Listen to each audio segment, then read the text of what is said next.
එහෙනම් හැමෝටම සුබ සන්ධ්‍යාවක්. අපි අද අලුත් පාඩමක් තමයි පටන් ගන්න හදන්නේ 10 වෙනි පාඩම. අපිට වැඩි කල් නැහැ තව. ඉක්මනට මේ ටික ඉවර කරගෙන යන්න අවශ්‍යයි.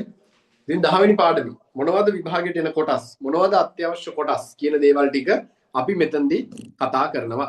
පැහැදිලිද? එතකොට අපි අත්‍යවශ්‍යම දේවල් ටික තමයි දැන් කතා කරගෙන යන්නේ. වැදගත්ම කොටස් ටික අපි කතා කරනවා 10 වෙනි පාඩමේ. පැහැදිලිද? හරි. එතකොට 10 වෙනි පාඩම 10. මොකද්ද මේ පාඩම? සංනිවේදන ප්‍රතිපත්ති. සංනිවේදන ප්‍රතිපත්ති හා මාධ්‍ය නියාමනය. සංනිවේදන ප්‍රතිපත්ති හා මාධ්‍ය නියාමනය කියන කොටස තමයි අද අපි කතා කරන්න හදන්නේ. 10 වෙනි පාඩම තමයි මේ. පැහැදිලිද? එතකොට මේ 10 වෙනි පාඩම මේකෙන් කතා කරන්නේ සංනිවේදනය කරද්දී. හරිද? විශේෂයෙන් මාධ්‍ය ආයතන ලංකාවේ මාධ්‍ය ලංකාවේ විතර නෙමෙයි මේක ලෝකෙටම පොදු දෙයක් මේ සංනිවේදන ප්‍රතිපත්ති සහ මාධ්‍ය නියාමනය කියන එක. මේ මාධ්‍ය ආයතනය නැත්තම් පුද්ගලයෙක් මාධ්‍යවේදියෙක් නේද? සංනිවේදනය කරද්දී ඔය කොයි කවුරු අපි කාට වුණත් තියෙන්න ඕන ප්‍රතිපත්තිය. හරිද? සංනිවේදනය කරද්දී නෙමෙයි. ඇත්තම ගත්තොත් මොන ජීවිතේ මොන දේ කරත් මිනිස්සෙක් විදිහට අපිට තියෙන්න ඕන ප්‍රතිපත්තිය. හරිද? මෙන්න මේ ප්‍රතිපත්ති කියන දේවල් අපිව පාලනය කරනවා. පැහැදිලිද? එතකොට සංනිවේදනයටත් හොඳ ප්‍රතිපත්තියක් තිබුණොත් ඒ ඔස්සේ මාධ්‍ය නියාමනය කරගන්න පහසුයි. පැහැදිලිද? මේ නියාමනයක් කියන්නේ පාලනය කිරීම. හරි? නීති රීති මගින් හෝ කොහොම හරි පාලනය කිරීමකට අපි කියනවා නියාමනයක් කියලා. එතකොට මෙතනදී අපි කතා කරන්නේ යම්කිසි පිළිගත් පොදු ක්‍රියාකාරකම් වෙනුවෙන් හදපු පොදු පිළිගත් දේවල් ටික ප්‍රතිපත්ති කියනවා. ඒව ඔස්සේ මේ මාධ්‍ය පාලනය කිරීම අපි කියනවා මාධ්‍ය නියාමනයක් කියලා. පැහැදිලිද? එතකොට අපි මෙතනදී කතා කරන සංනිවේදන ප්‍රතිපත්ති හා මාධ්‍ය නියාමනය. කොහොමද ඒක වෙන්නේ කියන එක ගැන. පැහැදිලි නේද? හරි. බලමු එහෙනම්. හරි. බලන්න. එතකොට මේ සංනිවේදන ප්‍රතිපත්ති ගැන මුලින්ම හැඳින්වීමක් තියෙනවා. හරිද? ඔය හැඳින්වීම අරම මේවා කියවගල තියාගන්න. ඒවා රචනා ප්‍රශ්න වලට අහන්නේ නැහැ. මේවා MCQ ප්‍රශ්න වලට තමයි ඔය හැඳින්වීම සම්බන්ධව උතන තියෙන ඒවා ආවොත් එන්නේ. හරිද? ඒ නිසා දැන් මේක බලන්න මම කියවගෙන යනකොට බලන්න මම highlight කරගන්න කියන ඒවා highlight කරගන්න. ඒවා MCQ ප්‍රශ්න විදියට තමයි එන්නේ. හරිද? බලන්න. සංනිවේදනය හා මාධ්‍ය ක්‍රියාකාරීත්වය පිළිබඳ රාජ්‍ය බලධාරීන්ගේ තීරණ යොමු කරන පොදු මූලධර්ම වලට සංනිවේදන ප්‍රතිපත්ති යන යෙදුම භාවිත වේ. සිවිල් නිදහස හා මානව අයිතිවාසිකම් කෙරෙහි බලපෑම් ඇතිවන විට සංනිවේදන ප්‍රතිපත්ති පුරවැසි ප්‍රතිපත්තියේ කොටසක් බවට පත් වේ. සංනිවේදනයේ වඩාත් ඵලදායක වන්නේ එහි ශක්තිය සමාජ සාධක වලින් සහ සංදේශ විසරණය මගින් මහජන මතය හා ඊට අදාළ සාධක එළිදරව් වූහොත්ය. සංනිවේදන ප්‍රතිපත්ති සම්පාදකයන් හා සැලසුම්කරුවන්ගේ වෘත්තීය මට්ටමේ වගකීම් වන්නේ සමාජ ධර්මතාව විකෘති නොවන පරිදි සංනිවේදන ප්‍රතිපත්ති සකස් කිරීමයි. සංනිවේදන ප්‍රතිපත්ති හැදෑරීමේ මුඛ්‍ය අරමුණ වන්නේ අන්තර්ගතය පිළිබඳ අවබෝධය, මාධ්‍ය කර්මාන්තයේ හිමිකාරීත්වය, තාක්ෂණික යටිතල පහසුකම් හා තාක්ෂණික සංවර්ධනය, මාධ්‍ය සම්බන්ධතා අධිකාරීන් හා බැඳී සම්බන්ධතා යනාදිය කෙරෙහි අවධානය යොමු කිරීමයි. එහෙත් බොහෝ සමාජ විමර්ශනයේදී සංනිවේදන ප්‍රතිපත්ති වලට බලපාන හෝ මගහැරිය නොහැකි හෝ වැළැක්විය නොහැකි වෙනස් සමාජ සාධක රැසක්ද දැකගත හැකියි. උදාහරණ වර්ණ භේදවාදය, වාර්ගිකත්වය සංනිවේදන ප්‍රතිපත්ති රටාව සකස් කරනු ලබන්නේ තත් සමාජයේ කියන්නේ පවතින වර්තමාන සමාජයේ සම්මත දේශපාලනික සමාජීය තත්ත්වයන්ට අනුකූලවය. හරි. ඒතර ගොඩක් වෙලාවට මේ සංනිවේදන ප්‍රතිපත්ති ගැන කතා කරද්දී අපිට විවිධ දේවල් විවිධ පැතිකඩ ඔස්සේ කතා කරන්න පුළුවන්. දැන් රටක් ගත්තොත් එහෙම රටකට තියෙන අධ්‍යාපනික ප්‍රතිපත්තිය. හරි.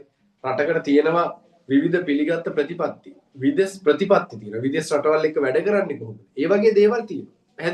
ඒතර පුද්ගලයෙක් විදියට අපි ළඟත් තියෙන්න ඕන අපිට හොඳ ප්‍රතිපත්තිය. අපි කියන්නේ නේද? මම ප්‍රතිපත්තියක් විදියට බොන්නේ. සමහරු කියන්නේ මම ප්‍රතිපත්තියක් විදියට පොයේ දවසට බොන්නේ.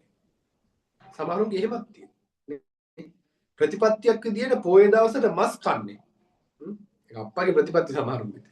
කොහොම හරි එතකොට මේ ප්‍රතිපත්තියක් තිබ්බොත් අපිට පාලනය වෙන්න ලේසි නේ. අපිටම හදාගත්ත ප්‍රතිපත්ති ටිකක් තිබුණොත් අපිව පාලනය කරගන්න අපිට ලේසි නේ. අන්න ඒකම තමයි මෙතනත් මේ කියන්නේ. sannivedanයට අදාළ ප්‍රතිපත්ති ටිකක් තිබුණොත් මාධ්‍ය පාලනය කරගන්න ලේසි. පැහැදිලිද? අන්න ඒක තමයි කියන්නේ. හරි. බලන්න. එතකොට මේකේ ඉතිහාසය මොකක්ද? මේ ප්‍රතිපත්ති හැදෙන්න මේ දේවල් වලට මූලික වුණු ඉතිහාස මොනවද? මෙන්න මේ ඉතිහාස කරුණු මේවා MCQ ප්‍රශ්න විදියට අහන්න පුළුවන්.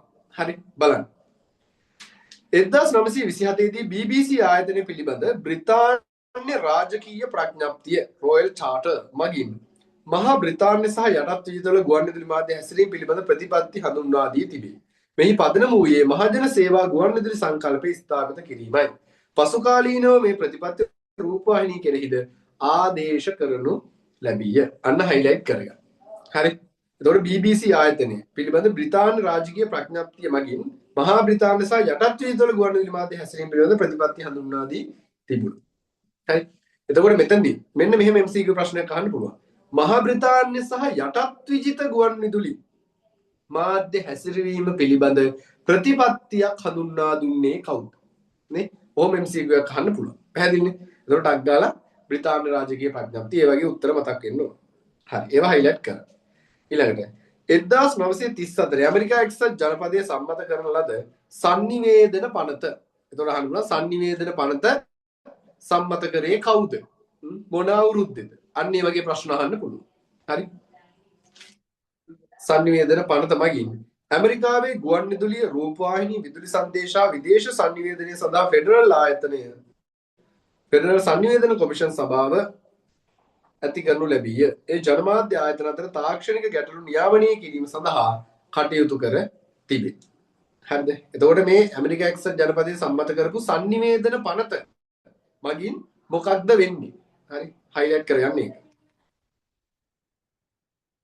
ඊළඟට sannivedana ප්‍රතිපත්ති සැලසුම් කිරීම සඳහා පවත්වන ලද ප්‍රථම සම්මන්ත්‍රණය 1976 කොස්තාරිකාවේ සැන් ජෝස් හිදී පවත්වනු ලැබීය. හරි. එතකොට අන්න තව MCQ ප්‍රශ්නයක්. sannivedana ප්‍රතිපත්ති සම්බන්ධ පළවෙනිම සම්මන්ත්‍රණය ප්‍රථම සම්මන්ත්‍රණය පැවැත්වුවේ කොහේද? මොන අවුරුද්ද? නේ? ඒක මතක තියාගන්න. එතකොට 1976 කොස්තාරිකාවේ සැන් ජෝස් හිදී තමයි sannivedana ප්‍රතිපත්ති සම්බන්ධ පළමු සම්මන්ත්‍රණය ඒගොල්ලෝ කරන්නේ. හරි. නව ජාතික හා ජාත්‍යන්තර sannivedana මණ්ඩලය පිළිටුවා ගැනීම කෙරෙහි එහිදී අවධානය යොමු විය. සෑම රටකම ජාතික විඥාණයට අමතරව අන්තර්ජාතික සම්බන්ධතා තහවුරු කරන ආකාරයෙන් sannivedana ප්‍රතිපත්ති සකස් කරගත යුතු බව දක්වන ලදී.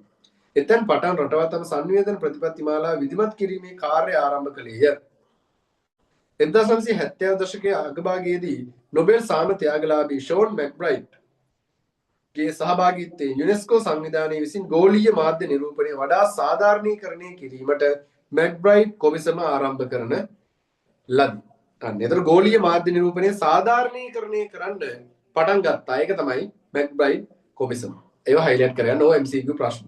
හරි.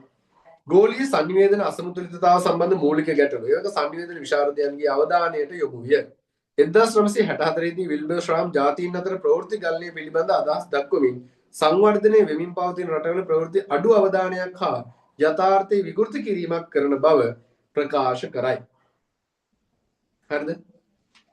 එතකොට මෙන්න මේ වගේ MCQ එකක්. මේ වගේ MCQ එකක් ඇවිල්ලා තියෙනවා. හරිද? හිතන්නකෝ.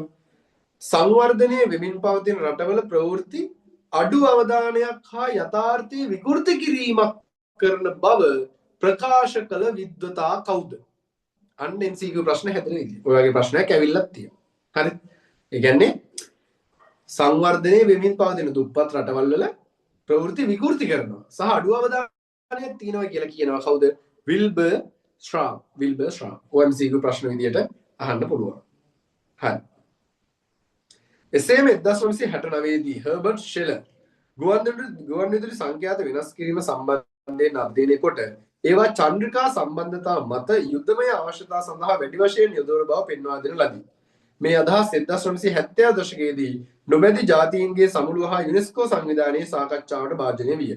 මේ නොබැඳි රටවල් අතර ප්‍රවෘත්ති හුවමාරු ක්‍රමවේද ගොඩනැගීමටද හේතු විය. හරිද? ඒකත් හයිලයිට් කරගන්න.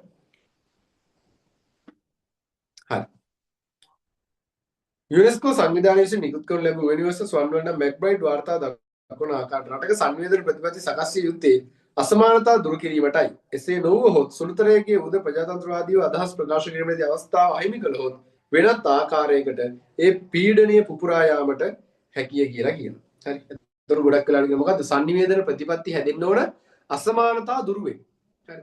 එහෙම අසමානතාවන් තිබුණොත් සමාජයේ එහෙම ප්‍රශ්න තිබුණොත් ඒක කොහේ හරි තැනකින් මේ පීඩනය පුපුරා යන්න පුළුවන් කියලා කියනවා. හරිද? එහෙම එකක් තමයි 2022 නේ ගෝල් බේස් අරගලයත් එක්ක උනේ. හරිද? ගෝල් බේස් අරගලයත් එක්ක සිදු වුණේ යන්නේ ඒක. නේ? මිනිස්සු මොකද උනේ? මිනිස්සු තමන් ඉවසලා ඒක බැරිම තැන තමන්ගේ පීඩනය පුපුරා යamak විදියට අර මොකද go home go to අරගලය පටන් ගත්තා. නේ? එතකොට ඒක දැන් අදට අවුරුදු 4ක් නේ. ඔය 22 23 අදට අවුරුදු 4ක්. බේරි වැවේ බහැලා අර ගහලා නේද අර යට කලසම් පිටින් පාරේ යවලා එන කතන්දර ගොඩයි. ඉතින් එතරම් තුනේ මිනිස්සුන්ගේ පීඩනය පුපුරා ගියා. ඒතර ඒ වෙලාවෙත් හොඳ ප්‍රතිපත්ති මාලාවක් හදලා මිනිස්සුන්ට හරියට ඒ අදාළ පහසුකම් ටික දීලා තෙල් ටික ගෑස් ටික දීලා තිබුණා නම් පීඩනය එළියට එන්නේ නැහැ. පීඩනයක් එන්නේ නැහැ. ඒතර පීඩනය ඇවිල්ලා බැරිම තැන මොකද වෙන්නේ? ඒක කොහේ හරි තැනකින් පුපුරා යාම වෙනවා. කොහෙන් හරි ඒක පිට කරනවා. ඉතින් අන්න මේ සංනිවේදන ප්‍රතිපත්තිත් හරියට හැදුවොත් මිනිස්සුන්ට පීඩනයක් එන්නේ නැහැ. එතකොට ඒක ප්‍රශ්නයක් වෙන්නේ නැහැ. ඒකයි මේ කියන්නේ. හරි. යුනෙස්කෝ සංවිධානයේ පෙන්වා දෙන්නේ ඕනෑම පුද්ගලයෙකුට යහපත් ජීවිතයක් ගත කිරීමේ අයිතියක් ඇත. ඒ සඳහා ජාතික හා අන්තර්ජාතික වශයෙන් පිළිගනු ලබන සංවේදන ප්‍රතිපත්ති මාලාවක් සකස් කළ යුතුය. එයින් සමාජ දුරස්ථභාවය අවම කරයි. සාමය සහ සමානාත්මතාව ඇති කරනු ලබයි. මේ අනුව සෑම පුද්ගලයෙකුගේම ආත්ම ශක්තිය සලසාලන සංවේදන ප්‍රතිපත්ති මාලාවක් තිබිය යුතුය. පුද්ගල ජීවිතයේ සෑම අංශුවක් හා සමගම සංවේදනයේ බැඳී පවතින බැවින් සංවේදන පරතරය තුරන් කිරීම හෝ අවම කිරීම සඳහා රටක සංවේදන ප්‍රතිපත්ති සකස් කළ යුතුය වේ. හරි. ඉතින් මේ ප්‍රතිපත්ති හදන්න ඕනේ ඒ කියන්නේ. ඊළඟ රටක මාධ්‍ය ප්‍රතිපත්ති සකස් වන්නේ පුළුල් වශයෙන් සංවේදන ප්‍රතිපත්ති ඇසුරුනේ. මාධ්‍ය ප්‍රතිපත්ති කිසියම් රටක මහජනතාවගේ පොදු ශුභ සිද්ධිය සලසා දීම සඳහා සම්පාදනය කරනු ලබයි. මාධ්‍ය ප්‍රතිපත්ති වල අන්තර්ගත වන්නේ. හරි. ඒතර මාධ්‍යයට ප්‍රතිපත්තියක් හදද්දී මේ මාධ්‍ය ප්‍රතිපත්තියේ මෙන්න මේ අන්තර්ගතයන් දිහා අපි අවධානය යොමු කරන්න ඕන. මේ අවධානය අපිට තියෙන්න ඕන. එතකොට තමයි හොඳ මාධ්‍ය ප්‍රතිපත්තියක් සකස් කරගන්න පුළුවන් වෙන්නේ. බලන්න මොනවද කියලා. 1. මාධ්‍ය කර්මාන්තයේ හිමිකාරීත්වය. මාධ්‍ය කර්මාන්තයේ හිමිකාරීත්වය. කාටද මේක අයිති වෙන්නේ? මොකද්ද මේකේ? නේ? රජයේද? පෞද්ගලික දෙයක. තාක්ෂණික යටිතල පහසුකම් හා තාක්ෂණික සංවර්ධනය. ඒතර මේ මාධ්‍යයට තියෙන පහසුකම් මොනවද? පහසුකම් එක්ක ප්‍රතිපත්ති හදන්න අඩු පහසුකම්කින් යනවා නම් ලොකු ප්‍රතිපත්ති හදන්න වැඩක් නැහැ. අන්න ඒක. ඊට පස්සේ මහජනතාව සමග මාධ්‍ය සම්බන්ධතාව. මහජනතාවත් එක්ක කොච්චර මේ මාධ්‍යයේ සම්බන්ධතාවයක් තියෙනවද කියන එක. ඊළඟට මාධ්‍ය අධිකාරීන් හා වෙළඳපොළ නියාමනය සම්බන්ධ. හරි. ඊට පස්සේ මාධ්‍ය අධිකාරීන් හා වෙළඳපොළ නියාමනයත් එක්ක මොන වගේ සම්බන්ධයක් තියෙනවද කියන එක. හරි. ඊළඟට ඒතර ඔතනින් ওই කරුණු හතර මතක තියාගන්න අනිවාර්යයි. පැහැදිලිද? මාධ්‍ය ප්‍රතිපත්ති වල අන්තර්ගත වෙන්නේ මොනවද කියලා අහුවොත් ওই කරුණු හතර ලියන්න ඕන. පැහැදිලි නේද? හරි. ඊළඟට මාධ්‍ය ප්‍රතිපත්ති වැදගත් වන්නේ ඇයි? ඇයි අපිට මාධ්‍ය ප්‍රතිපත්ති වැදගත් වෙන්නේ? මොකටද මාධ්‍ය ප්‍රතිපත්ති අපිට වැදගත් වෙන්නේ? බලන්න. නිර්වද්‍යතාව, අපක්ෂපාතීත්වය සහ සාධාරණත්වය පිළිබඳ මූලධර්ම වලට ගරු කිරීමට. හරි. එතකොට නිවැරදිභාවය සහ අපක්ෂපාතීත්වය. කාටවත් පක්ෂ වෙන්නේ නැතිව සාධාරණව වැඩක් කරගෙන යන්න මාධ්‍ය ප්‍රතිපත්තියක් ඕන. 2. ප්‍රජාතන්ත්‍රවාදයේ පිළිබඳ අවබෝධය සහ මානුෂීය ප්‍රජාතන්ත්‍ර සම්බන්ධතාව ප්‍රවර්ධනය කිරීමට සහ ප්‍රකාශ කිරීමේ නිදහස සහතික කිරීම මගින් විවිධ සංස්කෘතිය ප්‍රජාතර සමගිය ප්‍රවර්ධනය කිරීමට. එතකොට සරලවම ගත්තොත් එහෙම මෙතන කියන්නේ මොකද්ද? අනිත් කෙනාගේ නිදහසට අනිත් කෙනාගේ මතවාදවලට ගරු කරමින් ප්‍රජාව අතර හොඳ මානුෂීය හොඳ සම්බන්ධතා ඇති කරන්න සංනිවේදන ප්‍රතිපත්තිය ඕන කියන එක තමයි මේ සරලම අදහස මේක. 3. සියලුම මාධ්‍ය ආයතන කාර්යභාර ස්වාධීන කිරීම මගින් ප්‍රජාතන්ත්‍රවාදය ප්‍රවර්ධනය කිරීම. අන්න මාධ්‍ය ආයතනයක් වුණාට පස්සේ රජයටවත් එක එක දේශපාලන පක්ෂවලටවත් එක එක පුද්ගලයන්ටවත් පෞද්ගලිකව ඒගොල්ලන්ට පක්ෂපාතීව කඩේ ගිහිල්ලා හරියන්නේ නැහැ. සරලව කියනවා. මාධ්‍ය ආයතනයක් මොකක්ද වෙන්නේ? ස්වාධීන වෙන්න ඕන. අපක්ෂපාතී වෙන්න ඕන. අන්න ඒ විදිහට වැඩ කරගෙන යන්න හොඳ මාධ්‍ය ප්‍රතිපත්තියක් තියෙන්න ඕන. 4. ආචාර ධර්ම හා සදාචාරාත්මක මාධ්‍යවේදී පිළිවෙත් ප්‍රවර්ධනය කිරීම සහ ස්වාධීන යාන්ත්‍රණය නිර්මාණය කිරීමෙන් මාධ්‍ය ශේෂ්ත්‍රයේ විනිවිදභාවය ප්‍රවර්ධනය කිරීම පිණිසය. හරි. ආචාර ධර්ම හා සදාචාරාත්මක මාධ්‍යවේදී පිළිවෙත් ප්‍රවර්ධනය කිරීම සහ ස්වාධීන යාන්ත්‍රණය නිර්මාණය කිරීම. හරි. ඒතොර සදාචාරාත්මකව මාධ්‍ය පවත්වාගෙන යන්න ඒගොල්ලන්ට අවශ්‍ය කරන දේවල් සලසන්න මාර්ගය හරි මාර්ගය පෙන්වන්න මේ මාධ්‍ය ප්‍රතිපත්ති වැදගත් වෙනවා කියලා කියනවා. ඉතින් මාධ්‍ය ප්‍රතිපත්ති වල වැදගත්කම විදියට ඔන්න ඔය ටික මතක තියාගන්න ඕන. පැහැදිලි නේද? හරි. ඊළඟට තියෙන අවසාන වශයෙන් මේකේ මේ දාලා තිනවා. මාධ්‍ය ප්‍රතිපත්ති සකස් කිරීමේදී මූලික අංගයක් වන්නේ රටක පාලන රාමුවයි. ප්‍රජාතාන්ත්‍රික රාජ්‍ය රාමුව මාධ්‍ය ප්‍රතිපත්ති සැකසීමේදී ජනතා හිතවාදී ස්වරූපයක් ගනී. මාධ්‍ය ප්‍රතිපත්ති සාමාන්‍ය රජයක් විසින් නිර්මාණය කරනු ලැබුවද යුරෝපා සංගමය හෝ ජාත්‍යන්තර වෙළඳ සංගමය හෝ තම ආයතනයෙහි ක්‍රියාත්මක කිරීම සඳහා මාධ්‍ය ආයතන විසින්ම මාධ්‍ය ප්‍රතිපත්ති නිර්මාණය කරගත හැකියි.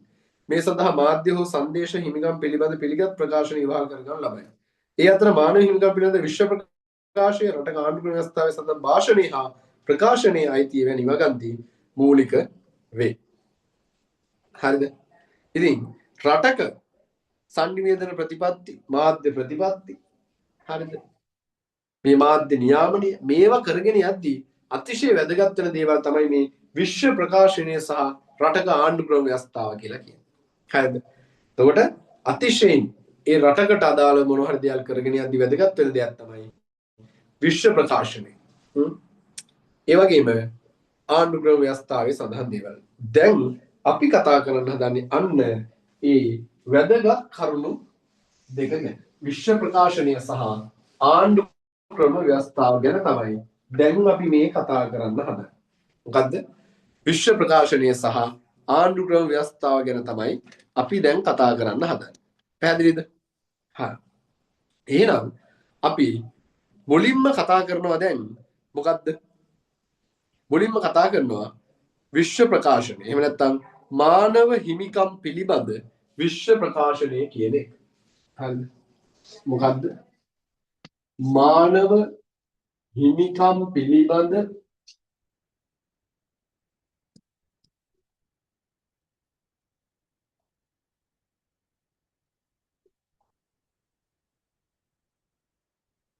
විශ්ව ප්‍රකාශය. හරි. මානව හිමිකම් පිළිබඳ විශ්ව ප්‍රකාශය ගැන තමයි අපි දැන් මේ කතා කරන්න හදන්නේ. පැහැදිලිද?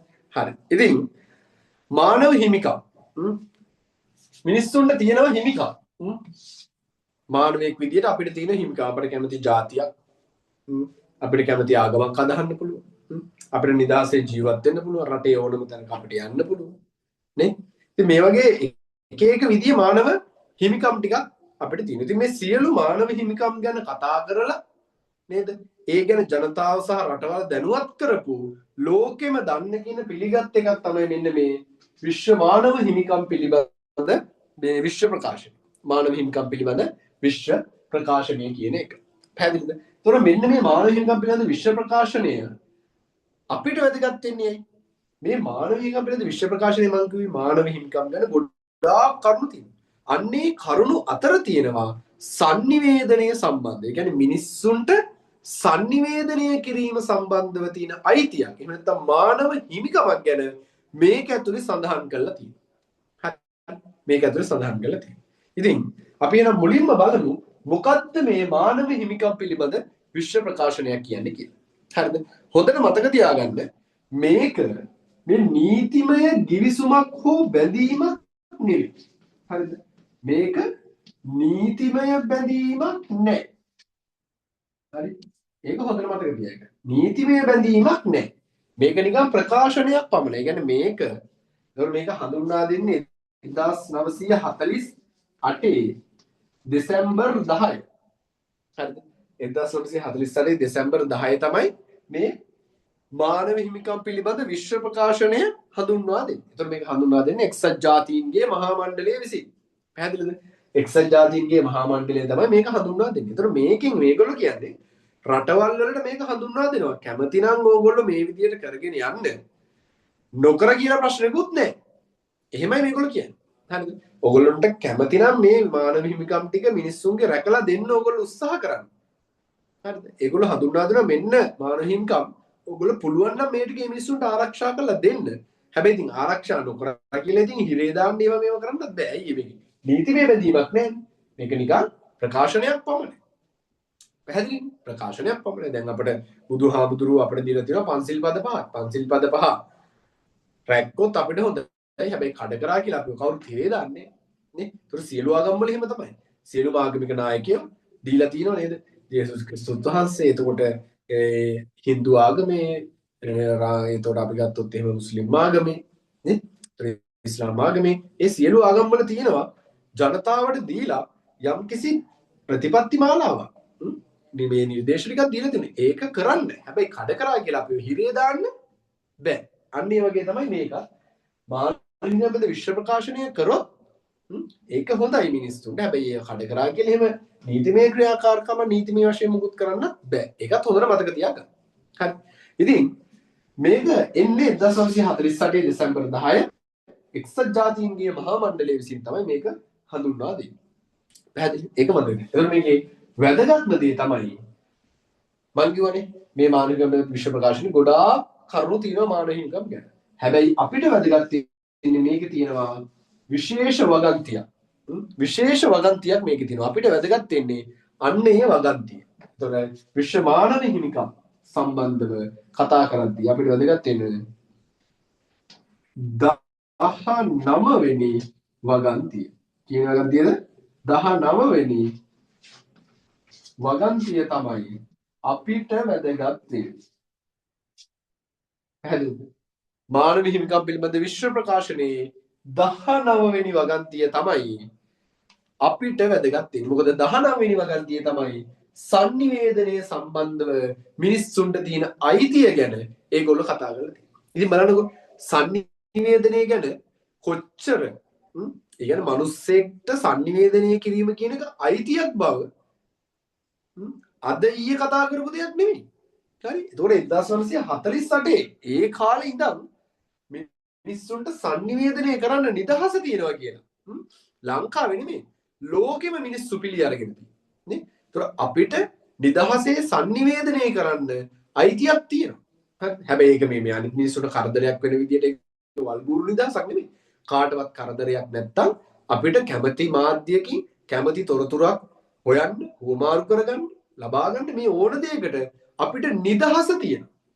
අන්නේ නිදහස තියෙනවා කියලා සාක්ෂි වශයෙන් එහෙම නැත්නම් ලිඛිතමය වශයෙන් මේ මානව හිමිකම් පිළිබඳ විශ්ව ප්‍රකාශනයේ දක්වලා තියෙනවා. හරි. අද ඊයේ නෙමෙයි මම කලින් කිව්වාගේ මේ 1900 බර ගණන් වල ඉඳලා අපි අර කතාවට කියනවා. හරිද? ඉතින් අන්න ඒකෙන්ම අපිට තේරෙනවා නේ sannivedanaya කියන්නේ මිනිස්සෙක්ගේ මූලික මානව හිමිකම.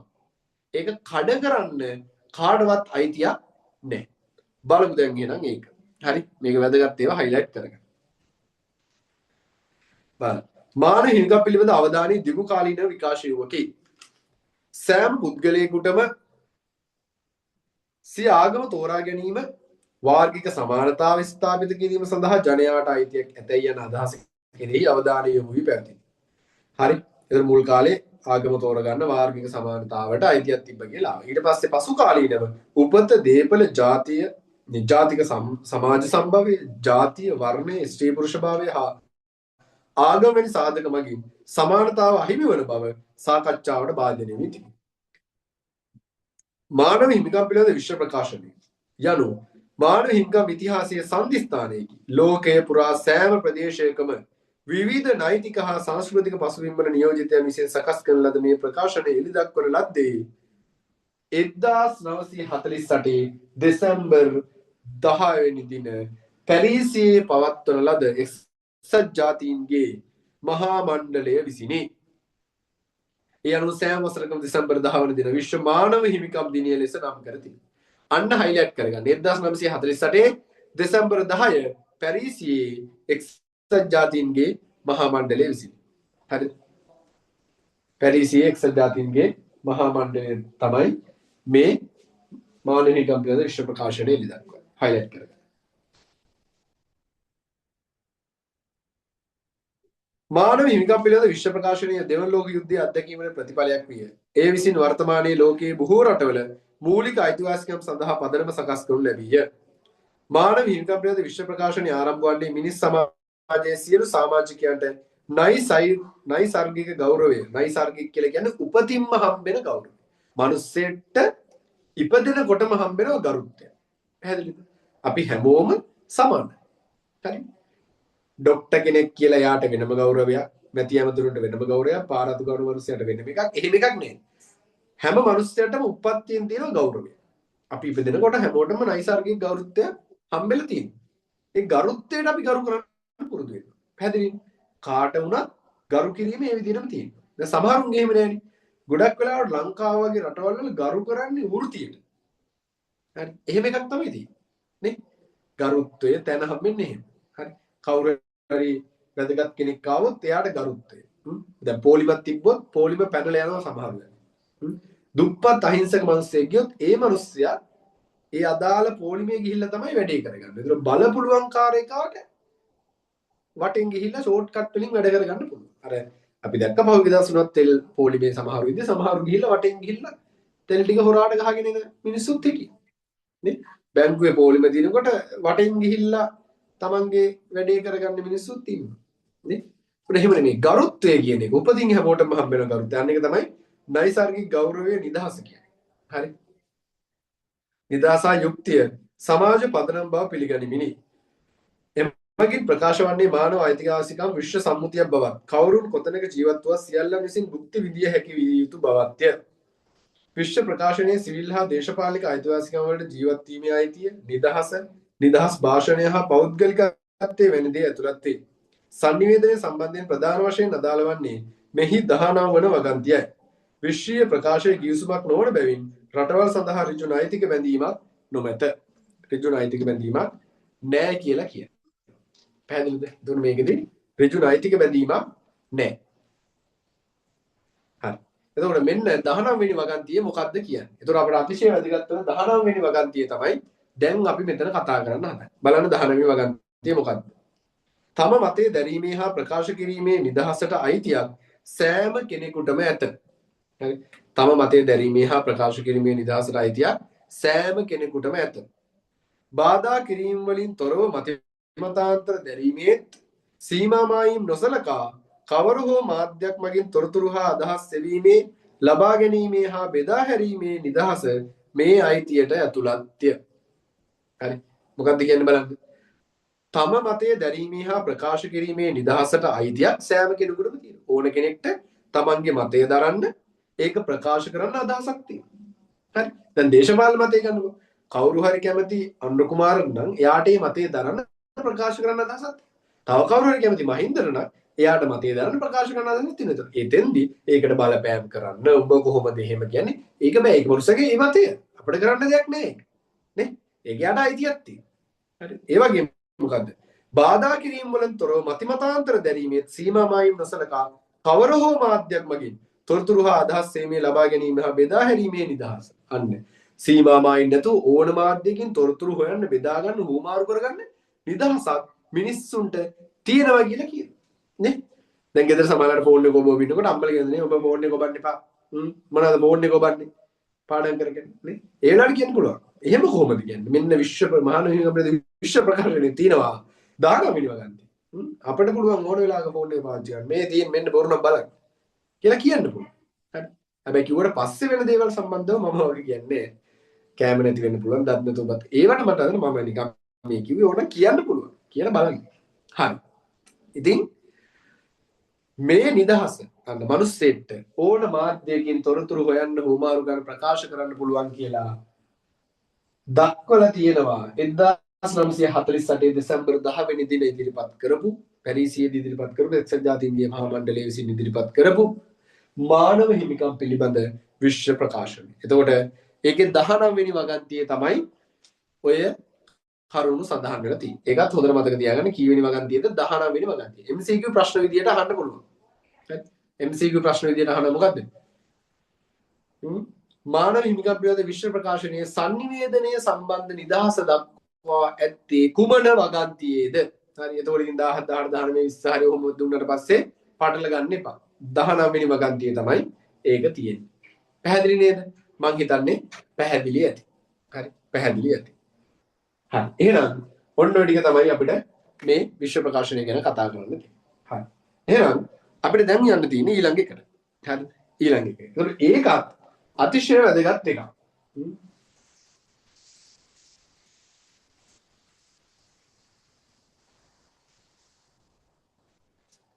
ඊළඟ එක අපිට අතිශය වැදගත් එකක් මොකද්ද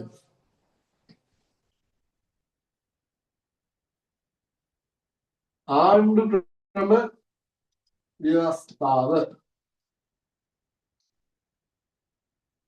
ආණ්ඩු ක්‍රම ව්‍යවස්ථාව තමයි ඊළඟට අපිට තියෙන්නේ ඒක රටක ප්‍රධාන වශයෙන් උත්තරීතරම කරුණු තුන ගත්තොත් මූලිකම දේවල් ගත්තොත් මූලික තුනක් අපි දන්නවනේ දැන් පොලිටිකල් කරන ළමයි නම් දන්නේ මොකද්ද ව්‍යවස්ථාදායකය විධායකය සහ අධිකරණය කියන තුන ව්‍යවස්ථාදායක විධායක අධිකරණ එතකොට මෙන්න මේ ව්‍යවස්ථාදායක නැත්නම් ව්‍යවස්ථාව ගැන තමයි අපි දැන් කතා කරන්නේ හරි එතකොට දැන් ක්‍රියාත්මක වෙන්නේ කීවෙනි ව්‍යවස්ථාවද ලංකාවේ ආණ්ඩු ක්‍රම ව්‍යවස්ථාව මොකද්ද කීවෙනි එකද සමහරව දන්නවා සමහරව දන්නේ නේ 1978 ආණ්ඩු ක්‍රම ව්‍යවස්ථාව තමයි දැන් අපි මේ කතා කරන්නේ 1978 ආණ්ඩු ක්‍රම ව්‍යවස්ථාව තමයි අපි කතා කරන්නේ. එතකොට මෙන්න මේ ආණ්ඩු ක්‍රම ව්‍යවස්ථාව. එතකොට රටක නීති පද්ධතිය තමයි මේක ඇතුලේ තියෙන්නේ. හරිද? රටක නීති රීති ටික මේක ඇතුලේ තියෙනවා. දැන් අපි කතා කරන්නේ කලින් මානව හිමිකම් පිළිබඳ විශ්ව ප්‍රකාශනය අපි කිව්වා නීතිමය බැඳීමක් ඒකේ නෑ. කැමති නම් කරන්න පුළුවන් නැත්තම් නිකන් ඉන්න පුළුවන්. හැබැයි මේක එහෙම නෙමෙයි. මේකේ තියෙනවා නීතිමය බැඳීමක්. හරි?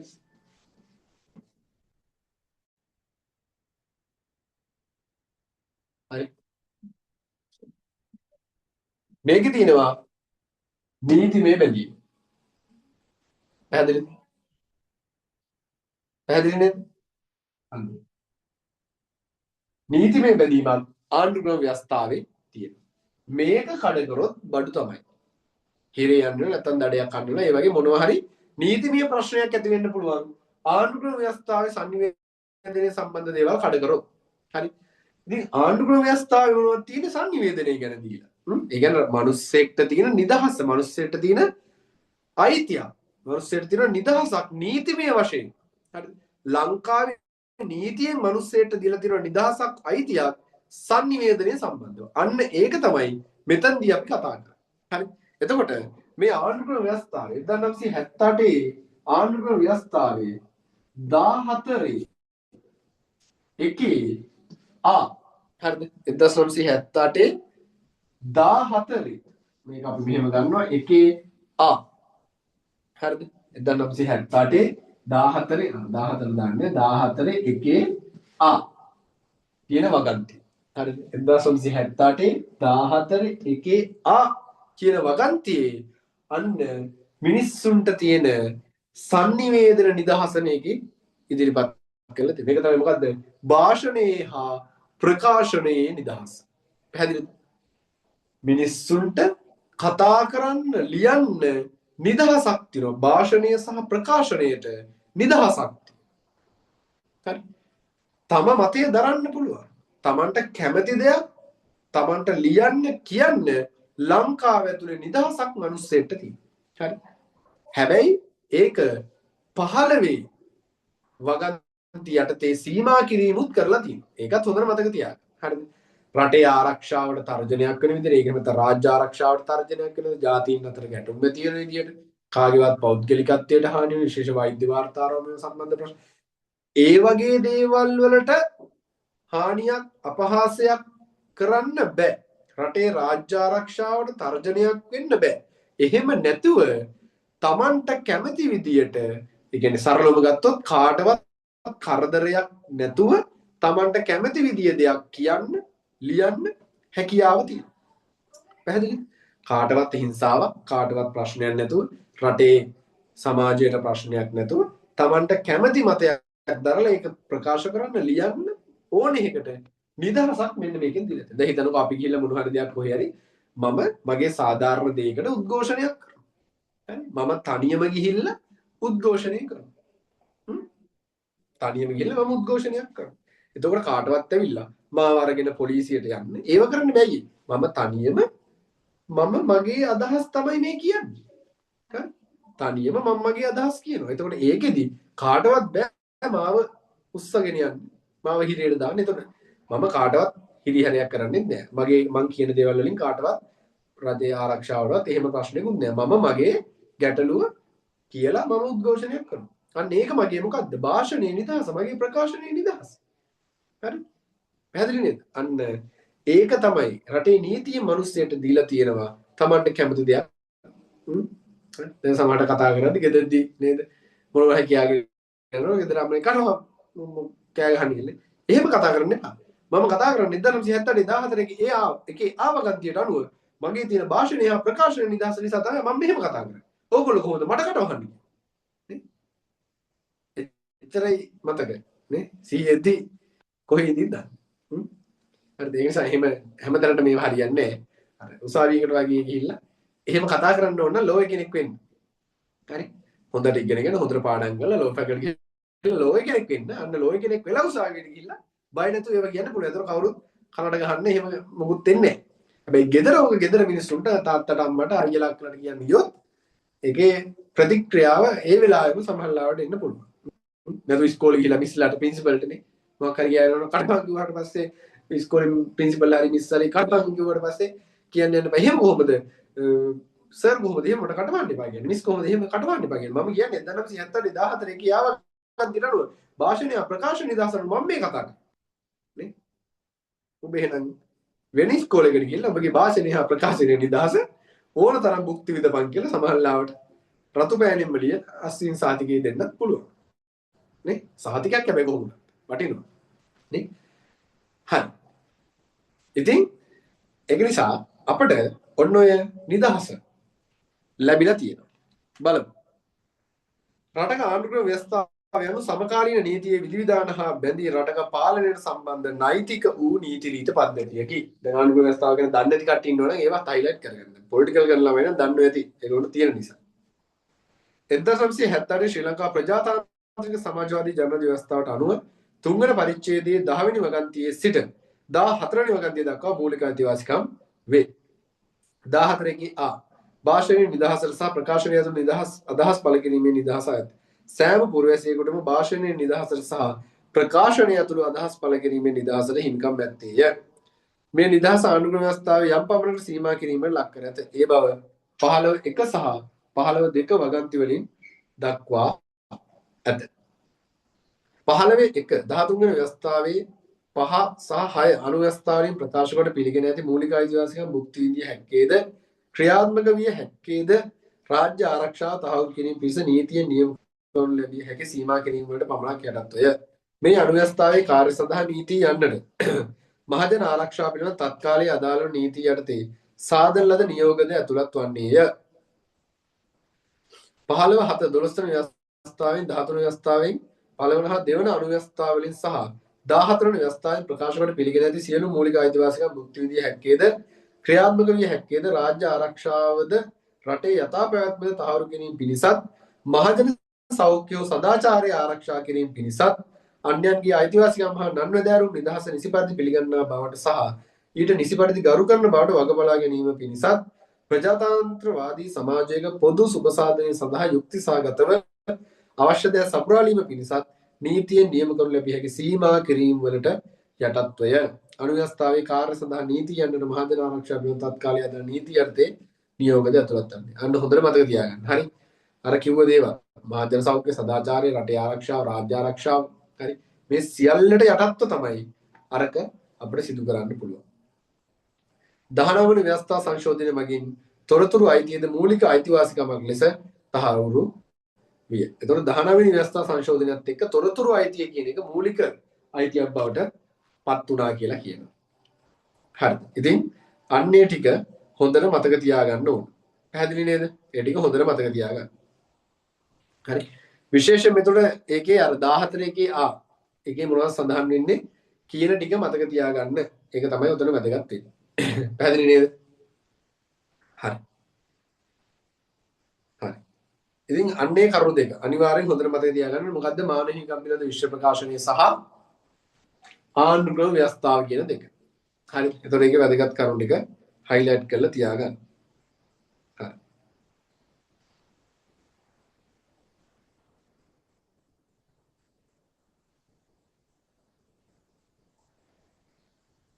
හරි. ඊළඟට තියෙනවා ජනමාධ්‍ය නිදහස. ඒක නම් එච්චර වැදගත් නැහැ. ඔයගොල්ලෝ ඒක කියවලා තියාගන්න. ජනමාධ්‍ය නිදහස කියන්නේ මොකක්ද කියලා තමයි එතන දාලා තියෙන්නේ. හරි. මාධ්‍යයක් විදියට මාධ්‍යයේ තියෙන නිදහස මොකද්ද? මාධ්‍ය වාර්තාකරණයේදී සහ මාධ්‍ය විදියට Tamanට තියෙන නිදහස මොකක්ද කියලා තමයි එතන තියෙන්නේ. ඒක පොඩ්ඩක් කියව ගන්න. හරි. ඊළඟට අපිට උතන තියෙනවා තව වැදගත් වෙන දෙයක්. බලන්න. ඔන්න තව වැදගත් වෙන එකක් අපිට උතන කතා කරන්න තියෙනවා. මොකක්ද ඒ? 2003 අංක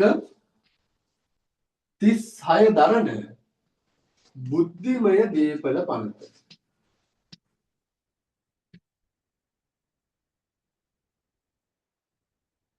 බුද්ධිමය දේපල පනත. හරිද? 2003 අංක 36 දරන බුද්ධිමය දේපල පනත. හරි? බුද්ධිමය දේපල පනත. මොකක්ද මේ බුද්ධිමය දේපල පනතක් කියලා කියන්නේ?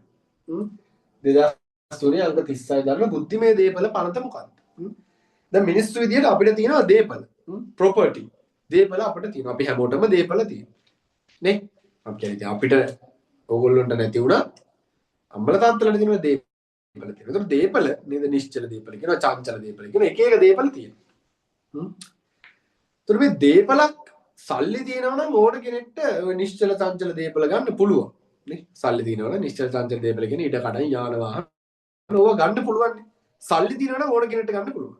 හැබැයි සල්ලි තිබ්බ පළියට ගන්න බැරි එකම දේපල තමයි මොකද්ද? බුද්ධිමය දේපල. බුද්ධිමය දේපලක් මිනිස්සෙක්ට අයිති වෙන්න නම් සල්ලි තිබිලා හරියන්නේ නැහැ. හරි? කෝටි ගණන් බිලියන මිලියන ගණන් තිබුණත් බුද්ධිමය දේපල කියන එකක් අයිති කරගන්න බෑ. එහෙම අයිති කරගන්න පුළුවන් ඉතින් එක එක වංචනික ක්‍රම භාවිතා කරලා. ඒක නෙමෙයි මම කියන්නේ. සර්ව සාධාරණව කොච්චර සල්ලි තිබ්බත් බුද්ධිමය දේපලක් අයිති කරගන්න බෑ. බුද්ධිමය දේපලක් අයිති කරගන්න ඒ මිනිස්යාට තියෙන්න ඕන මොකද්ද? හොඳ බුද්ධියක්. හොඳ නිර්මාණශීලී භාවයක්. හොඳ බුද්ධියක් තිබුණොත් තමයි බුද්ධිමය දේපලක් මිනිස්සෙට අයිති කරගන්න පුළුවන්. පැහැදිලි නේද? ඉතින් මේ බුද්ධිමය දේපල ගොඩක් වෙලාවට එන්නේ මිනිස්සුන්ගේ නිර්මාණශීලීත්වයත් එක්ක. හරිද? නිර්මාණශීලීත්වයත් එක්ක තමයි මේ බුද්ධිමය දේපල කියන එක එන්නේ. හරි. එතකොට මිනිස්සු තමන්ගේ නිර්මාණශීලීත්වය, තමන්ගේ බුද්ධිය පාවිච්චි කරලා සිදු කරන නිර්මාණවලට අපි හොඳ වටිනාකමක් දෙන්න. එහෙම නැත්නම් ඒ වගේ ආරක්ෂාව තහවුරු කරන්න ගෙනාවු පනත තමයි මෙන්න මේ 2003 අංක 36 දරන බුද්ධිමය දේපල පනත. බුද්ධිමය දේපල පනත. පැහැදිලිද? මිනිස්සු මහන්සි වෙලා තමන්ගේ නිර්මාණශීලීත්වය කැප කරලා පට්ට ගේමක් දීලා මහන්සි වෙලා කරන නිර්මාණ. හිතනවා මිනිස්සෙක් මහන්සි වෙලා රෑ දවල් නැතුව මහා රෑ නිදි මරාගෙන කට්ට කාලා ලියනවා පොතක්. හරි. ලියනවා පොතක්. නැත්තම් අලුත් නිර්මාණයක් කළා නව නිපැයුමක් කරලා හදනවා අලුත් නිර්මාණයක්. නැත්තම් අලුත් ෆිල්ම් එකක් හදනවා. අලුත් සින්දුවක් ලියනවා. හරි. මොනවා හරි අලුත් නිර්මාණයක් මහන්සි වෙලා කරාට පස්සේ අන්නේ නිර්මාණය වෙනවුන් හොරකම් කරලා උන්ගේ වගේ දානවා. හරි. අන්න ඒක වළක්වන්න නීතිමය වශයෙන් දීලා තියෙන ආරක්ෂාව තමයි මෙන්න මේ බුද්ධිමය දේපල පනත කියලා කියන්නේ. හරි. හිතන්නකෝ ඕගොල්ලෝ මහන්සි වෙලා නිින්දක් නැතුව බොහොම නිර්මාණශීලීව පොතක් ලියනවා. පොතක් ලියලා ඒක කඩේට දැම්මම පස්සේ පහුවදායක වෙන එකෙක් අරන් ඒකේ පිටු ගලවලා උගේ නම දාලා ඌ කඩේ විකුණනවා. එතකොට මොන තරම් වේදනාවක්ද අපිට? නේ? අනිත් එක අපිට ආර්ථික වශයෙන් සල්ලි හම්බෙන්නේ නැහැ. අරවට තමයි සල්ලි ටික. අපි මොකක්ද මේ වෙලාවට කරන්නේ? අපි අසරණයි. නේ? අන්න ඒක වළක්වන්න තමයි මේ බුද්ධිමය දේපල පනත ගෙනත් තියෙන්නේ. ඒතර මම ලියපු පොත වෙන කාටවත් තරම් විකුණන්න බෑ. ඒතර මට පුළුවන් බුද්ධිමය දේපල පනත යටතේ උඩ නඩුවක් දාන්න. අන්න මගේ පොත මෙයා විකුණන. ඊට පස්සේ ඒක බලලා ඒකට වන්දියක් හෝ හිරදඬුවමක් නියම කරන්න හැකියාව තියෙනවා. දැන් තේරෙනවද මේ බුද්ධිමය දේපල පනත කොච්චර වටිනවද කියලා? ගායකයන්ගේ පද රචකයන්ගේ සින්දු අපිට ඕන විදියට කොහෙවත් කියන්න ඕන විදියට එක එක තැන්වල පටිගත කරලා බෙදා හරින්න ඒව කරන්න බෑ. මේ ළඟදිත් ඔය වගේ කේස් එකක් වුණා ලූෂන් පුලස්සිංහගේ පිනිබර යාමේ ගීතය. තොරානා සමාගම පටිගත කරලා විකුණුණා. අවසානයේ ලක්ෂ 10ක මුදලක් ගෙවන්න කියලා නඩු තීන්දුවක් දුන්නා. හරි. පද රචකයාට තොරානා සමාගමෙන් ලක්ෂ 10ක මුදලක් මිලියන 1 වන්දියක් ගෙවන්න සිද්ධ වුණා. ඉතින් මේ බුද්ධිමය දේපල පනත කියන්නේ හරිම ප්‍රබල පනතක්. කාගේවත් දේවල් අපිට ඕන විදියට හරි අපේ වගේ අනුන්ගේව අපේ වගේ පාවිච්චි කරන්න බෑ. පැහැදිලිනේ? හරි. ඒතර ඔය වගේම එකක් තියෙන දැන් ඔය Facebook වල TikTok වල YouTube වල එහෙම තියෙන කොපිරයිට් වදිනවා කියලා අපි කියන්නේ. Copyright claim. ඒතර ඒක වෙන්නේ මේ වගේම එකක් තමයි. කාගේ හරි එකක් වෙන කාගේ හරි එකක් අපි දාපු ගමන් අපිට වදිනවා කොපිරයිට් එක. ඒ කියන්නේ අපි වෙන කෙනෙක් එකක් තමයි හොරකම් කරලා තියෙන්නේ කියලා එයාට අක් ගාලා අඳුර ගන්න. පැහැදිලිනේ? අන්න. ඉතින් මේක ඇත්තටම හොඳ දෙයක්. මේක එහෙම වෙන්න ඕන. ඒතකොට තමයි මිනිස්සුන්ගේ අයිතිය තියෙන්නේ. ඒතකොට ඒකේ මිනිස්සුන් නිදහස් නේ. කාගේවත් සින්දු අපිට ඕන විදියට කියන්න බෑ. දැන් කවර් සෝංග් එහෙම කරන්න බෑ. දැන් සමහරව දැකලා දිනවද? කවර් සෝංග් එකක් පටන් ගන්න කලින් සමහර වීඩියෝ එකක් කරනවා මුලින් දානවා. මෙහි මුල් අයිතිය මුල් ගායකයාට හිමි වන අතර ඔහුට මාගේ ගෞරවය හදපිරි ප්‍රමාණය අරකයි මේකයි කියලා දාලා දැකලා දිනව නේද? අන්න ඒ දාන්නේ ඇයි? මෙන්න මේ බුද්ධිමය දේපල පනත සැර වැඩි නිසා තමයි එහෙම අර අවසරයක් අරගෙන සමාව හරි මොනවා හරි කළා සින්දු කියන්න පටන් ගත්තා. පැහැදිලිනේ? හරි. ඉතින් බුද්ධිමය දේපල පනත කියන්නේ අන්න ඒ වගේ ප්‍රබල පනතක්. හරි. බලන්න. බුද්ධිමය දේපල යනුවෙන් අදහස් කරන්නේ මානව මතයේ නිර්මාණශීලීත්වයේ මගින් බිහි කරන සමස්තයට ඇති අයිතිවාසිකම්ය. කාර්මික විද්‍යාත්මක සාහිත්‍ය කලා හා සෞන්දර්යාත්මක ශේෂ්ත්‍රවල බුද්ධිමය ක්‍රියා පදනම් අයිතිවාසිකම් මේට අයත් වේ. මීට අමතරව එහි විශේෂ ශේෂ්ත්‍රය පුළුල් වේ. නවකතා, කෙටි කතා, නාට්‍ය, චිත්‍රපට, සංගීත කෘති, ඡායාරූප, මූර්ති, පරිගණක වැඩසටහන්, ගෘහ නිර්මාණ සැලසුම්, විවිධ නව සැලසුම්, වෙළඳ සන්නාම, ශාකාභිජනන අයිති හා පේටන්ට් බලපත්‍ර යන ආදිය ඊට අයත් වේ. හරි. පැහැදිලිද? ඒතර වෙළඳ සන්නාම දැන් උත්තර තියෙන්නේ. කියන්නේ අර බ්‍රෑන්ඩ් නේම් තියෙන හිතන්නකො කොකා කෝලා එකට තියෙනවා ඒගොල්ලන්ට ආවේනික වෙච්ච නම. නම වගේම මොකද්ද ලෝගෝ එකක් තියෙනවා. හරි. දැන් මට කොකා කෝලා කියලා බීම එකක් මට පටන් ගන්න බෑ. හරි. මට පටන් ගන්න බෑ. මේ කොකා කෝලා කියන නම ලියාපදිංචි කරලා තියෙන්නේ. හරිද? ඒක යාලගේ බුද්ධිමය දේපලක් කියන නම. ඒතර මම කොකා කෝලා කියන නම අරන් මම බීම එකක් හැදුවොත් මට යන්න වෙනවා හිරේ. මට වෙන මොකක් හරි නමක් කරන් පුළුවන්. කොකා නැතුව මයිනා කෝලා. කොකානේ දාන්න බෑ. කොකා කෝලා කොකා දාන්න නැතුව මයිනා කෝලා. ඒ වගේ පුළුවන්. කපුටා කෝලා. බලු කෝලා. එහෙම වුණා පුළුවන්. අර විදියට දැම්මොත් හිරේ යන්නේ. හරි. දැන් KFC එයාලගේ ලෝගෝ එක Pizza Hut නම ලෝගෝ. හරි. අපිට ඒව ඕන විදිහට භාවිත කරන්න බෑ. කීල්ස්. කාගීල්ස්. ඒවා එයාලගේ. අපිට ඒව ඕන විදිහට භාවිත කරන්න බෑ. පැහැදිලිනේ? හරි. දැන් තමන් ඉස්සරහට ව්‍යාපාරයක් මොනවා හරි ගන්න පටන් ගන්නවා. කාගේ හරි ලෝගෝ එකක් අරගෙන එහෙම කුට්ටිය පිටින් අරගෙන ගහලා පටන් ගන්න එපා. බිස්නස් එක පටන් ගන්න ආයෝජනය කරපු මුදලට එහා මුදලක් දඩ මුදල් විදියට ගෙවන්න වෙනවා. ඒ පාර අර සමාගම. හරි. ඒක හොඳට මතක තියාගන්න. හරි. රටක නිර්මාණකරණය සඳහා නීතිමය ආරක්ෂාව අවශ්‍ය වේ. ඒ අනුව ශ්‍රී ලංකාවේ බුද්ධිමය දේපල සඳහා ආරක්ෂාව සපයන්නේ 2003 අංක 36 දරන බුද්ධිමය දේපල පනතයි. හරි. අන්න හයිලයිට් කරගන්න. රටක නිර්මාණකරණය සඳහා නීතිමය ආරක්ෂාව අවශ්‍ය වේ. ඒ අනුව ශ්‍රී ලංකාවේ බුද්ධිමය දේපල සඳහා ආරක්ෂාව සපයන්නේ 2003 අංක 36 දරන බුද්ධිමය දේපල පනතයි. මේ පනතේ 6 වෙනි වගන්තියට අනුව සාහිත්‍ය කලාත්මක සහ විද්‍යාත්මක ශේෂ්ත්‍රවල මුල්ම බුද්ධිමය නිර්මාණ සඳහා මෙලෙස ආරක්ෂාව සලසා ඇත. ප්‍රකාශන හිමිකම දෙආකාරයකින් හිමන අතර ඒ ආර්ථික අයිතිවාසිකම් සහ සදාචාරාත්මක අයිතිවාසිකම් වශයෙන්. එතකොට අන්න වැදගත් එකක් තමයි තව මේ බුද්ධිමය දේපල පනතේ ප්‍රකාශන අදහන. එහෙම නැත්නම් මේකේ අයිතිය ප්‍රධාන ආකාර දෙකයි. එකක් තමයි ආර්ථික අයිතිවාසිකම් සහ සදාචාරාත්මක අයිතිවාසිකම්. අන්න මේ දෙක මතක තියාගන්න. හරිද? ප්‍රධාන ආකාර දෙකයි ආර්ථික අයිතිවාසිකම් සහ සදාචාරාත්මක අයිතිවාසිකම්. කෙසේ වෙතත් අයිතිකරුගේ දේපල පිළිබඳ සමාජයේ අනිකුත් සමාජිකයන්ගේ නීත්‍යානුකූල පිළිගත් අයිතිවාසිකම් සහ අවශ්‍යතා සමගිල්ලට ගත යුතුය. හරි. එතකොට ආර්ථික අයිතිවාසිකම් වලට ගොඩක් වෙලාවට එන්නේ ඒ කාගේ නිර්මාණයකින් අපි සල්ලි හම්බ කරන්න බලාගෙන කාගේ හරි සින්දුවක් කරන් අපි ඒක විකුණනවා. ඒකෙන් අපි සල්ලි හොයනවා. ඒ සින්දුව කියලා අපි සල්ලි හොයනවා. අන්න ඒ වගේ වෙලාවල් වලදී ආර්ථික අයිතිවාසිකම කඩ කිරීම යටතේ අපිට නඩු පැවරෙනවා. සදාචාරාත්මක අයිතිය කියනවා. හිතන්නකො කාගේ හරි නිර්මාණයක අපි මේ නිර්මාණය දානවා හැබැයි අයිති කෙනාගේ නම දාලා නැහැ. එයාගේ නම් ගම් එයාගේ කිසිම අනන්‍යතාවයක් නැතුව අපි නිකන් දානවා. නැත්තම් එයා දාපු නිර්මාණය අපි විකෘති කරලා දානවා. දැන් අපි සල්ලි හොයලා නැහැ හැබැයි විකෘති කරලා තියෙන එකේ තිබ්බ කරුණ. ඒක සදාචාරාත්මක නේ. එක්ක වචන වෙනස් කරලා වචන වල අර්ථය වෙන විදියකට. හරි. දැන් අර අවුරුදු කාලෙදී එහෙම ආවේ නේද? සූර්ය මංගල්ලේ නේ? මංග දෙදනේද වියම් අවුරුදු සූර්ය මංගල්ලේ මතකද සින්දුවනේ? ඒකේ උනේ මොකද්ද? සදාචාරාත්මක අයිතිය උල්ලංඝනය කළා. පද වෙනස් කරලා, පදවල වචන උඩු යටි කුරු කරලා, වචන මාරු කරලා, අකුරු මාරු කරලා අන්න ප්‍රශ්නයක්. ඒතොර ඒක හදපු කෙනා අත්අඩංගුවට ගත්ත පොලිසිය.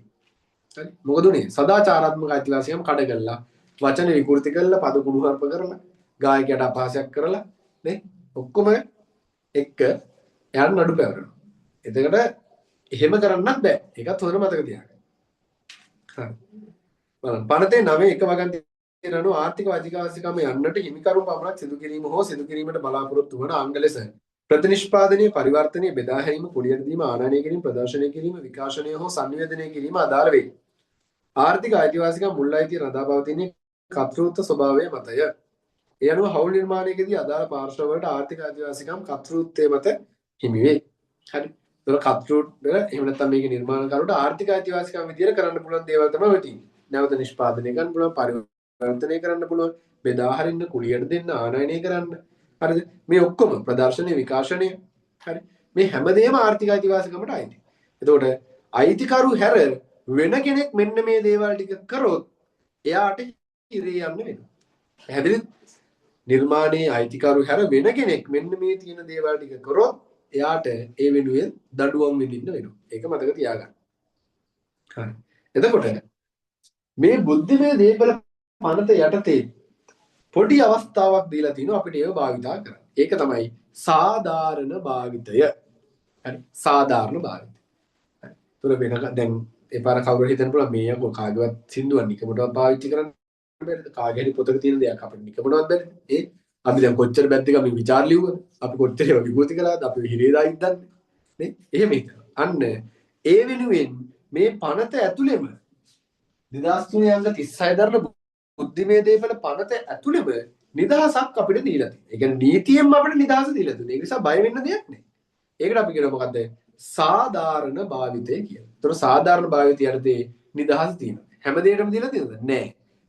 මෙන්න මේ දේවල් වලට විතරයි. ප්‍රවෘත්ති විකාශය නැත්නම් ප්‍රවෘත්ති ප්‍රකාශ කරන්න, ඉගෙන ගන්න, හරි, විචාරයට, විවේචනයට මෙන්න මේ දේවල් වලට නිදහස දීලා තියෙනවා. ඒ දේවල් වලට කාගේවත් නිර්මාණයක් යොදාගත්ත කියලා අපිව හිරේ දාන්න බෑ. අපිට නඩු පවරන්න බෑ. හරි. දැන් බැද්දගම පොතෙන් අපි කොච්චර ඕලෙල් වලට විචාර ලිව්වද? නේ? ලිව්වනේ. ඇති වෙන්න ලිව්වා. උනේ කොච්චර පොතේ තිබ්බ කරුණු විකෘති වුණාද? එහෙමයි කියලා.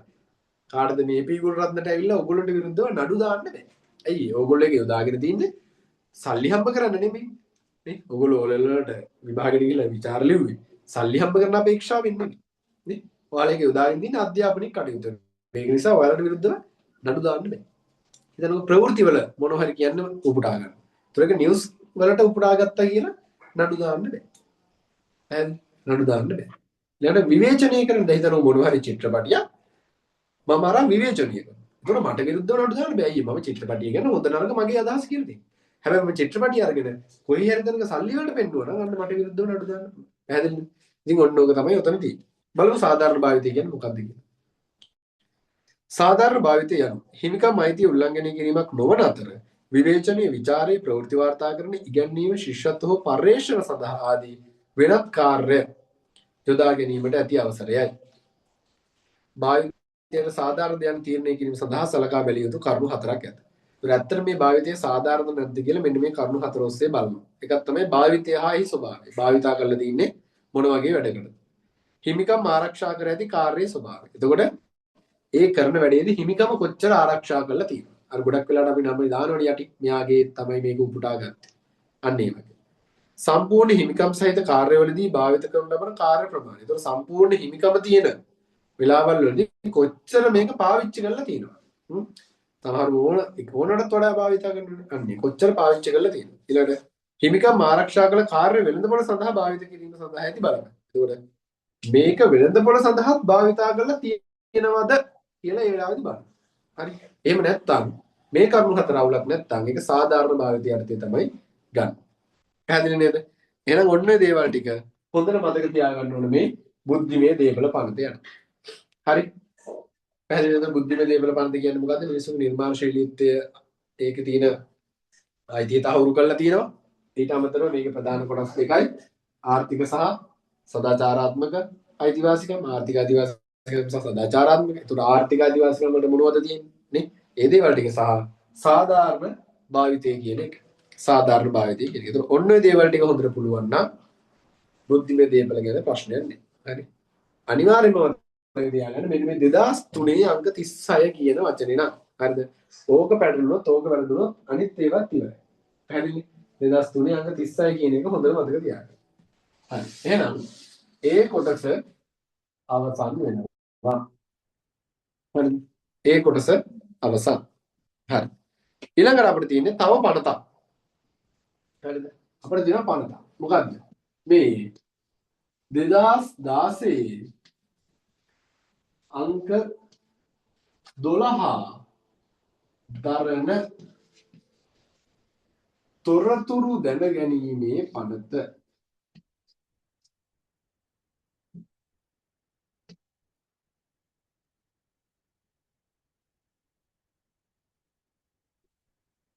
තොරතුරු දැනගැනීමේ පනත.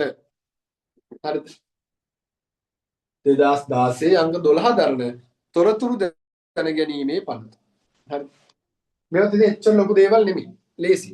හරි. මුලින්ම අනිවාර්යෙන් මතක තියාගන්න 2016 අංක 12 දරන තොරතුරු දැනගැනීමේ පනත. ඒතකොට මේක කියන්නේ මෛත්‍රීපාල සිරිසේන ජනාධිපතිවල ඉන්න කාලේ. මෛත්‍රී ලොක්කය කාලේ තමයි මේ පනත ලංකාවට එන්නේ. හරි. මේකෙන් තියෙන්නේ රාජ්‍ය සේවයේ සියලු තොරතුරු සියලු කියන්නේ යම්කිසි සීමා කිරීම් ටිකක් තියෙනවා. හැබැයි රාජ්‍ය සේවයේ ජනතාවට දැනගන්න අවශ්‍ය කරුණු ජනතාවට ලබා දීමේ අරමුණින් තමයි මෙන්න මේ තොරතුරු දැනගැනීමේ පනත ලංකාවට ගේන්නේ. හරි. එතකොට රටක රාජ්‍ය සේවයේ තොරතුරු ජනතාවට ලබා දීමේ අරමුණින් තමයි මේක ගෙනත් තියෙන්නේ. හරි. එතකොට ඔයාට දැන් අයිතියක් තියෙනවා. ඔයාගේ ගමේ පාර හදද්දී පාරට කොච්චර මුදලක් වියදම් වුණාද? මම කියන්නේ දැන් හරි වර්තමානයේ පාරක් හැදුවා නම් ඒකට කොච්චර වියදම් වුණාද? ඒ සම්බන්ධ තොරතුරු හොයන්නේ, ඒ සම්බන්ධයේ දේවල් දැනගන්න. ඔයාට අයිතියක් තියෙනවා. හරි. ඔයාට පුළුවන් අදාළ රාජ්‍ය ආයතනයට ගිහිල්ලා ඉල්ලීමක් කරන්න. අපේ පාර හදන්න කොච්චර මුදලක් ගිහිල්ලා තියෙනවද? මට අවශ්‍යයි ඒක දැනගන්න. නේ? ඒතර ෆෝම් එකක් තියෙනවා තොරතුරු දැනගැනීම මේ පනත යටතේ තොරතුරු ලබා දීමේ ඉල්ලුම් පත්‍රය කියලා. ඒතර ඒකේ පිරෝලා ඒක දීලා ආවට පස්සේ දවස් 3-4ක් යද්දී ඔයාලට සම්පූර්ණ විස්තරෙම ලබා ගන්න පුළුවන්. ඒක නීතිමය වශයෙන් දීලා තියෙන නිදහස. හරි. බය වෙන්න දෙයක් නෑ. ඕන වෙලාවක ගන්න පුළුවන්. පැහැදිලිද? පාරට කොච්චර වියදම් වෙලාද? ගමේ ඉස්කෝලේ හැදුවා, ගමේ ප්‍රජාශාලාව හැදුවා. ඒකට කොච්චර වියදම් වෙලා තියෙනවද? ඔයාලට නිදහස සහ අයිතිය තියෙනවා. ඒ 2016 අංක 12 දරන තොරතුරු දැනගැනීමේ පනතේ. හරි. හැබැයි මේකෙන් ගන්න බැරි තොරතුරු දෙහිකුත් තියෙනවා. සාමාන්‍ය රාජ්‍ය භාෂාව. ඒ වගේම තමයි පෞද්ගලික වෛද්‍ය වාර්තා දැන් ස්පිරිතාලයකට ගිහිල්ලා වෛද්‍ය වාර්තා ගන්න බෑ ඔයාලට. රජයේ ආයතනවලින් තොරතුරු ගන්න පුළුවන් කියලා. ගමේ ස්පිරිතාලෙට ගිහලා ස්පිරිතාලෙන් මානසික වෛද්‍ය සායනයෙන් කී දෙනෙක් බෙහෙත් ගන්නවද යාළගේ නම් මොනවද කියලා ඉල්ලුවට එහෙම දෙන්නේ. හරිද? ඒව ගන්න බෑ. ගන්න පුළුවන්. බැරි ඒවත් තියෙනවා, පුළුවන් ඒවත් තියෙනවා. බැරි ඒවා තියෙනවා වගේ අතිශය පෞද්ගලික දේවල් පමණයි. විභාග ප්‍රතිඵල බෑ, භාෂාව සම්බන්ධ දේවල් බෑ. සෞඛ්‍ය සම්බන්ධ දේවල් බෑ. හරි. නැත්නම් මේ අල්ලපු ගෙදර එකාගේ ප්‍රතිඵල කොහොමද දන්නේ නැහැ කියලා විභාග දෙපාර්තමේන්තුව කියලා විභාග ප්‍රතිඵල ඉල්ලුවගෙන ඒව දෙන්නේ නැහැ. හරි. වෙන ඕන දෙයක් පුළුවන්. හරි. ඔයාලට ප්‍රශ්නයක් තියෙනවා ගමේ ඉස්කෝලේ ප්‍රින්සිපල්ගේ සුසුකම් මොනවද? ඔයාලට පුළුවන් ගිහිල්ලා ඉල්ලන්න. ඔයාගේ සුසුකම් මොනවද ඔයා මේ තනතුරේ ඉන්නේ. හරි. අන්න ඒ වගේ නිදහසක් හම්බෙලා. ඉතින් ඔන්න ඕක තමයි මේ 2016 අංක 12 දරන තොරතුරු දැනගැනීමේ පනතින් අපිට හම්බෙලා තියෙන නිදහස අපිට හම්බෙලා තියෙන අයිතිය. බලන්න. රාජ්‍ය ආයතන පවත්වාගෙන යන ලබන තොරතුරු මහජනයාට ලබා ගැනීමට ඇති අයිතිය තහවුරු කරමින් පුරවැසියා ඉල්ලා සිටින තොරතුරක් ලබා ගැනීමේ අයිතිය මේ පනතින් තහවුරු කෙරේ. අන්න හයිලයිට් කරගන්න ඒක. හයිලයිට් කරගන්න. ප්‍රතිපත්ති සම්පාදනය සඳහා මහජන සහභාගීත්වය වැඩි දියුණු කිරීමේ අරමුණින් විනිවිදභාවයේ රාජ්‍ය වගකීම් පොදු මහජන ආරක්ෂාව හා දූෂණයට එරෙහිව තොරතුරු ලබා ගැනීමේ අයිතිය මෙමගින් තහවුරු කෙරේ. ප්‍රවේශ වීමේ හැකියාව මුද්‍රිත ලේඛන පරිගණක ලිපිගොනු ලිපි විද්‍යුත් තැපැල් ඡායාරූප ගිවිසුම් සැලසුම් හා ශ්‍රව්‍ය දෘශ්‍ය පටිගත කිරීම යනාදී මෙයට ඇතුළත් වේ. ඕනෑම තොරතුරක් යන්නට රාජ්‍ය භාෂාව විභාග කටයුතු පෞද්ගලික වාර්තා පෞද්ගලික වෛද්‍ය වාර්තා යනාදී ව්‍යතිරේක ගණනාවක්ද මීට ඇතුළත්. ව්‍යතිරේක කියන්නේ ගන්න බැරි අදාළ නැහැ. හරිද? එතකොට අපිට මේවා ව්‍යතිරේකයි. විභාග කටයුතු පෞද්ගලික වාර්තා රාජ්‍ය භාෂාව සම්බන්ධව ගන්න බැහැ. ව්‍යතිරේක කියන්නේ ගන්න බැරි තොරතුරු. ඒක මතක තියාගන්න. හරි. එතකොට මේ ටික හයිලයිට් කරගන්න. මේ ටික හයිලයිට් කරගන්න. අන්න ඒක වැදගත් කරුණු විදිහට මතක තියාගන්න ඕනේ. හරිද? හරි. එතකොට මේකේ ඓතිහාසික පසුබිම. පසුබිම නෙමෙයි පසුබිම. බලන්න මොකක්ද? ලෝකයේ ප්‍රථම වරට 1866 දී ස්වීඩනයේ විසින් තොරතුරු ලබා ගැනීමේ නීතිය සම්මත කරන ලදී. 1946 දී එක්සත් ජාතීන්ගේ මහා මණ්ඩල සැසිවාරය 59 එක විසින් තොරතුරු ලබා ගැනීමේ අයිතිය සම්මත කරන ලදී. 1966 දී ඇමරිකා එක්සත් ජනපදයේ විසින් තොරතුරු නිදහස පිළිබඳ පනත සම්මත කරන ලදී. යුරෝපීය කවුන්සිලය විසින් රාජ්‍ය ආයතන විසින් පවත්වාගෙන ලබන තොරතුරු සඳහා ප්‍රවේශය පිළිබඳ නිර්දේශ සමාජික රටවල් වෙත ලබා දෙන ලදී. හරිද? අන්නේ දේවල් ටික හයිලයිට් කරගන්න. මොකද ඔය MCQ ප්‍රශ්න විදිහට තමයි අහන්න පුළුවන් වෙන්නේ. හරි. ඒ අනුව 2016 අංක 12 දරන තොරතුරු දෙමේ පනත විසින් ඊට අදාළ ක්‍රියාකාරී යාන්ත්‍රණය 2017 පෙබරවාරි 2 වෙනිදා සිට ක්‍රියාත්මක කරන ලදී. තොරතුරු දැනගැනීමේ අයිතිය තහවුරු කිරීම සඳහා තොරතුරු දැනගැනීමේ කොමිසම් පිහිටුවා ඇති අතර එමගින් පනතට අදාළ පැමිණිලි විභාග කරනු ලැබේ. මේ ක්‍රියාදාමයේ සාර්ථක කර ගැනීම සඳහා රාජ්‍ය යාන්ත්‍රණයේ මහජන සම්බන්ධතා පිළිබඳ නිලධාරීන්ගේ හෝ තොරතුරු සැපයීම සඳහා නිසි වෘත්තීය නිපුණතාවකින් යුතු නිලධාරීන්ගේ සේවය මෙන්ම භාවිතය පිළිබඳ ජනතාවගේ දැනුවත් බවද බෙහෙවින් ඉවහල් වේ.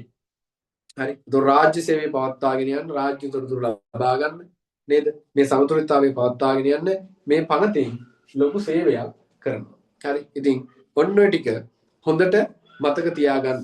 පැහැදිලිද? ඔය ටික හොඳට මතක තියාගන්න.